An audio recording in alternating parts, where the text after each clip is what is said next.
அது மட்டும் சொல்ல. ஃபர்ஸ்ட் பிடிச்சது ஐ லவ் ஹிம்னா கமல்ஹாசன் மட்டும் தான் என் லவ். அப்புறம் தான் எங்கள் ஹஸ்பண்ட். நான் வந்து சிம்பு ஃபேனு, பட் ரொம்ப எக்ஸ்பெக்ட் பண்ணி வந்தேன். நெக்ஸ்ட் STR48க்காக வெயிட் பண்ணுறேன். லைக் இது என்னோட ஒப்பீனியனாக சொல்கிறேன். கொஞ்சம் ஸ்டோரி லைட்டாக ட்ராக் ஆன மாதிரி இருந்துச்சு. மிச்சப்படி எல்லாமே நல்லா இருந்துச்சு. One time watchable. எல்லாரும் ஆக்டிங் ஸ்கோப்பு பெருசாக கிடையாது, கொஞ்சம் ஸ்லோவாக இருந்துச்சு.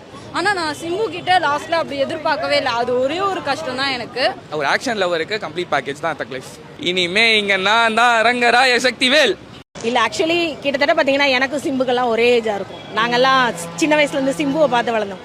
உங்களோட சம காலகட்டத்தில் வளர்ந்த ஒருத்தர் வந்து ரொம்ப நல்லா இருக்கணும்னு ஃபீல் பண்ணுவோம்ல. சிம்புக்கான ஒரு ஸ்டேஜ் தான். மணிரத்னத்துக்கோ கமலுக்கோ இனிமேல் ஒரு ஸ்டேஜே தேவையில்லை. எனக்கு சிம்பு வந்து என் பேரப்புள்ள மாதிரி. எனக்கு இப்போ எனக்கு ஒரே ஒரு கவலை, என் பேரனும் கல்யாணம் கட்டி இப்போ குழந்தை பிறக்கணும், இவருக்கும் ஒரு கல்யாணம் வரணும், ஒரு கல்யாணம் நடக்கணும். இந்த சிம்புக்கு எனக்கு ரொம்ப ஆசை. எனக்கு என்ன நடந்துச்சுன்னே தெரியல. படம் வந்து செக்கச்சவந்தமானம் லைட் மாதிரி இருந்தது ப்ரோ. ஆமா, ஆனா மட்டும் ஆடினே